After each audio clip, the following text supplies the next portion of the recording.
हाय दोस्तों, सभी को राधे राधे। मैं राम प्रवेश रीजोनेट क्लासेस में सभी का स्वागत करता हूं। हम लोग लगा रहे हैं 12th एनसीईआरटी के सॉल्यूशंस, जिसमें हम लोग पढ़ रहे हैं केमिकल काइनेटिक्स। और आज केमिकल काइनेटिक्स का क्वेश्चन नंबर कौन सा होगा? 15। क्वेश्चन नंबर 15 को सॉल्व करते हैं। तो चलिए देखते हैं। इसमें कुछ डाटा दिया गया है। जो आपका दिया गया है N2O5 का डिकम्पोजिशन, जो कौन सा होता था, फर्स्ट ऑर्डर रिएक्शन हम लोग पढ़े थे। इसको आपने डिकम्पोज किया तो कौन कौन से डाटा गिवन थे। टेम्परेचर दिया है आपको 318 केल्विन पे, ये आपको डिकम्पोज करना था। तो जब आपने टेम्परेचर 0 लिया, 400 लिया, 800 लिया, 1200 लिया और ऐसे करके 3200 तक लिए, तो जो आपके इनिशियल कंसंट्रेशन थे, एक दिया गया है आपको 1.63, 1.36 और ऐसे करके लास्ट में रिमेनिंग कंसंट्रेशन कितना बचा है? 0.35।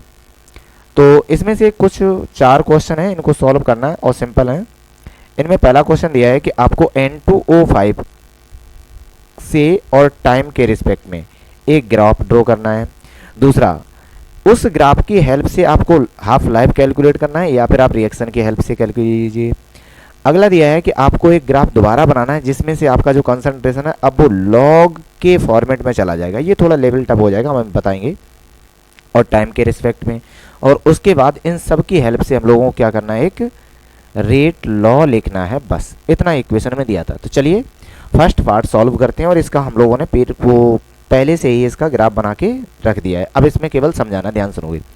तो एक चीज़, पहली चीज़ ध्यान सुनोगे, उन्होंने बोला है कंसंट्रेशन का मुझे ग्राफ बनाना है, concentration with respect to time. तो हम लोगों ने कंसंट्रेशन को यहाँ पे ले लिया और ग्राफ में जो टाइम है वो आपने एक्स एक्सिस पे लिया और कंसंट्रेशन को वाई एक्सिस पे। तो यहाँ पे डाटा देखोगे, जो हम लोगों ने लिया है 1.63, तो ये आपका इनिशियल कंसंट्रेशन है। और इनिशियल कंसंट्रेशन का मतलब ये होता है मैक्सिमम कंसंट्रेशन कितना था।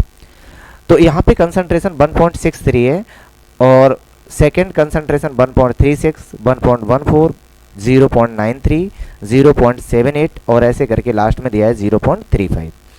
तो यहाँ पे जो हम लोगों ने ग्राफ का स्पेस लिया है उसको लिया है 0.2 का स्पेस, क्योंकि हमें लास्ट लेना है आपका 1.63 में 2 के स्पेस भी लेके चलना है। तो 0.2 में स्पेस हम लोगों ने लेके ये ग्राफ बनाया।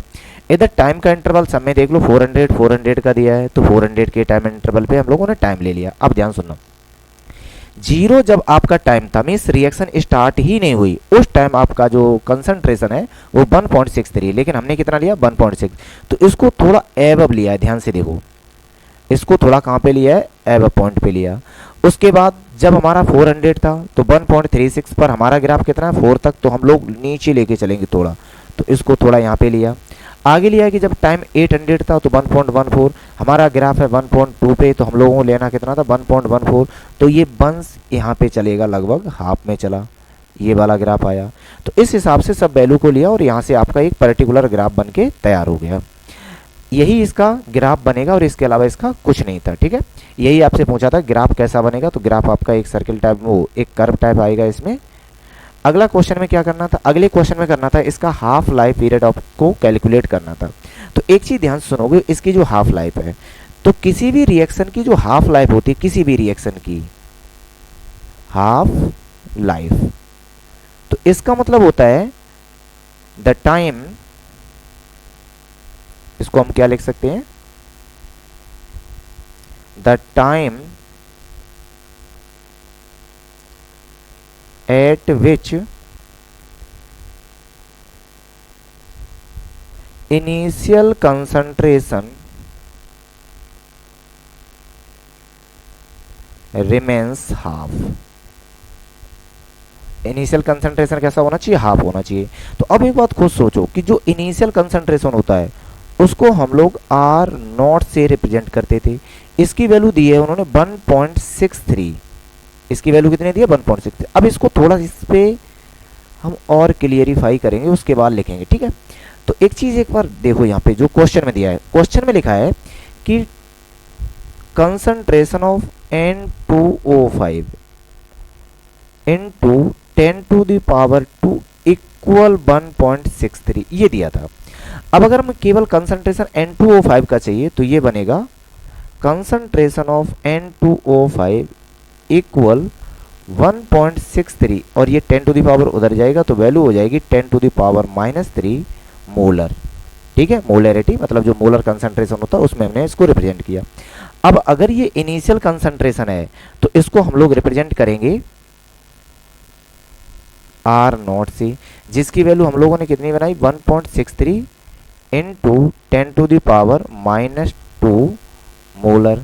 अब अगर हम इसको हाफ चाहिए तो हाफ का मतलब ये हुआ एक वैल्यू आर, जिसको हम लोग लिखते थे आर नॉट डिवाइडेड बाई 2। इसका वैल्यू हो जाएगा 1.63 इंटू 10⁻⁻² डिवाइडेड बाई 2। तो ये वैल्यू कितनी रहेगी आपकी 0.81 और लास्ट में हो जाएगा 5 इंटू 10⁻⁻²। तो वो ये कह रहे हैं कि ये जो कंसंट्रेशन है, ये कंसंट्रेशन किस टाइम पर बचेगा वही आपका हाफ लाइफ हो जाएगा, ये पूछा था। अब अगर हम इसको ग्राफ के अकॉर्डिंग देखें तो ग्राफ में ही उन्होंने सॉल्व करके बोला है कि अगर हमारा कंसंट्रेशन कितना है 0.815, तो अप्रोक्स यहाँ पे आ रहा है। तो इसका जब उन्होंने ग्राफ ड्रा किया तो ग्राफ से उनका कंसंट्रेशन यही था आपका। तो ये कंसंट्रेशन कब मिला जब टाइम इतना था, पर यहाँ पे टाइम एग्जैक्ट क्लियर ना होके तो उन्होंने इसका टाइम कितना लिया था वो चीज़ देखना है। तो यहाँ से टाइम इनका लिया जाएगा लगभग हाफ हो रहा है, तो हम मान के चलेंगे ये 1200-1600 अप्रॉक्स 1400 सेकेंड के अप्रॉक्स चल रहा है।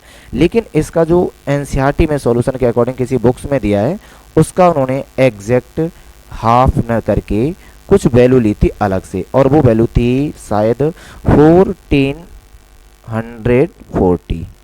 ये उनके एनसीईआरटी किसी बुक में दी थी, तो अप्रॉक्स यही रहेगा।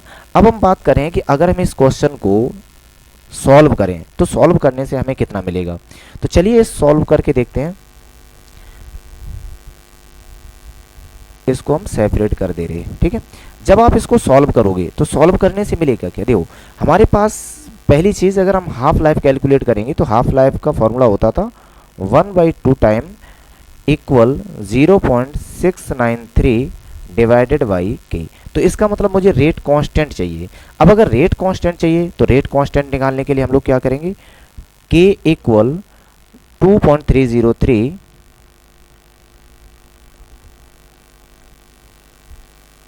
Divided by time log initial concentration 1.63 और फाइनल कंसंट्रेशन हम इन दोनों के बीच में निकाल ले रहे हैं, तो ये हो जाएगा 1.36। तो यहाँ से जो के की वैल्यू आएगी वो होनी चाहिए 2.303 divided by 400 log 1.63 divided by 1.36। तो अगर हम इसको सॉल्व करेंगे इसको, तो इस पे हम कैलकुलेटर की हेल्प से कर ले रहे हैं, तो ये हो जाएगा के इक्वल 2.303 डिवाइडेड बाई 400 इंटू इसकी वैल्यू आएगी आपकी 0.0786, इतनी आएगी। अब अगर हम इसको भी सॉल्व करेंगे तो इसकी जो के की फाइनल वैल्यू होगी वो रहेगी आपकी 4.52 इंटू 10⁻⁻⁴ के की वैल्यू रहेगी। अब क्वेश्चन है कि हमसे पूछा गया था हाफ लाइफ, तो जब हम हाफ लाइफ कैलकुलेट करेंगे तो T1/2 कितना होता था 0.693 डिवाइडेड बाई के, कितना रहेगा 0.693 डिवाइडेड बाई के। तो अगर इसमें के की वैल्यू पुट करोगे तो वैल्यू हो जाएगी आपकी 0.693 डिवाइडेड बाई 4.52 इंटू 10⁻⁻⁴। जब हम इसको सिंप्लीफाई करेंगे तो आपका T1/2 आएगा 0.693 इंटू 10⁻⁴ डिवाइडेड बाई 4.52। तो फाइनल आंसर जो आपका आएगा इसको सॉल्व करने से वो रहेगा 1533 सेकेंड। क्लियर है यहाँ तक। तो जो हम लोगों ने ग्राफ से निकाला, तो एक बात ध्यान सुनोगे, ग्राफ वाले में एक चीज़ है कि मुझे क्लियर पॉइंट नहीं पता है कि इसमें 8.15 कहाँ पे रहेगा, और यहाँ पे टाइम वाला भी एग्जैक्ट नहीं बता रहा, इसलिए उन्होंने अप्रॉक्स कितना बताया 1400 के, लेकिन इसका एग्जैक्ट वैल्यू जो अगर कैलकुलेशन करोगे तो कितना आएगा 1533 सेकेंड आएगा। ठीक है, चलो अगला क्वेश्चन देखते हैं। अगले क्वेश्चन में पूछा गया है कि आपको कंसंट्रेशन के लॉग मीन्स लॉग कंसंट्रेशन और टाइम के रिस्पेक्ट में ग्राफ बनाना है। तो इस ग्राफ को बनाओगे तो हम पहले ही बता दे रहे, ध्यान सुनोगे, कि जो यहाँ से हम लोगों ने कंसंट्रेशन ऑफ N2O5 की वैल्यू देखी थी वो थी 1.63 इंटू 10⁻⁻²। तो जब आप दोनों पे लॉग लगाओगे, लॉग N2O5, तो यहाँ भी लॉग हो जाएगा लॉग 1.63 इंटू 10⁻⁻²। तो यहाँ से जब हम सॉल्व करेंगे तो इसको मिलेगा लॉग 1.63 मल्टीप्लाई वाला प्लस में हो जाता है, तो ये होना चाहिए प्लस लॉग 10⁻⁻²। तो लॉग 1.6 इसकी वैल्यू कितनी होगी, अभी देख रहे, लॉग 1.63 इसकी एग्जैक्ट वैल्यू होगी 0.2122 कर लो इसको। तो इसकी वैल्यू आ रही है 0.2122। अब ध्यान सुनो, ये 2 ऊपर बाहर आएगा मल्टीप्लाई में और log 10 की वैल्यू होती है 1, तो इसको हम लोग यहाँ कर रहे हैं। तो जब इसमें से माइनस करोगे तो जो आपका कंसंट्रेशन है, मीन्स log कंसंट्रेशन कितना था 1.63 इंटू 10⁻⁻², इसका एग्जैक्ट वैल्यू आ जाएगा आपका 2 माइनस 1.78 1.78 माइनस का। तो इतनी वैल्यू को जब हम ग्राफ बनाएंगे तो यही ग्राफ बन के आए हैं हमारे हर एक वैल्यू के लिए। तो ये तो आपको इसी डाटा से हर एक वैल्यू कैलकुलेट करनी पड़ेगी। एक हमने कैलकुलेशन करके आपको बता दिया है कि आपका आंसर कितना आने वाला है लॉग का। तो इसके अकॉर्डिंग हमारा आंसर कितना आया था, -1.78। इनको अप्रॉक्स उन्होंने मान लिया है -1.80। तो इस हिसाब से सभी वैल्यू कैलकुलेट करेंगे तो ग्राफ बनाएंगे। इनिशियल कंसंट्रेशन को ऊपर रखेंगे और फाइनल कंसंट्रेशन को नीचे की तरफ लेके आएंगे। टाइम इंटरवल वही रहेगा। तो इससे आपका एक स्ट्रेट लाइन ग्राफ बना है। और स्ट्रेट लाइन ग्राफ जब भी बनता है तो वो हमेशा आपका फर्स्ट ऑर्डर रिएक्शन में बनता है। ये बात ध्यान रखेंगे हम लोग। स्ट्रेट लाइन ग्राफ किस में बनेगा, फर्स्ट ऑर्डर रिएक्शन में। और फर्स्ट ऑर्डर रिएक्शन में ग्राफ बनता है तो यहीं से हमसे पूछा गया है कि उस रिएक्शन के लिए रेट लॉ क्या होगा। तो अब एक बात देखो ध्यान से कि जो आपने पहले क्वेश्चन किया था, यहाँ से कौन सी रिएक्शन थी, N2O5 को डिकम्पोज करोगे तो NO2 बनेगा और O2 बनेगा। N2O5 को डिकम्पोज करोगे तो NO2 बनेगा और O2 बनेगा।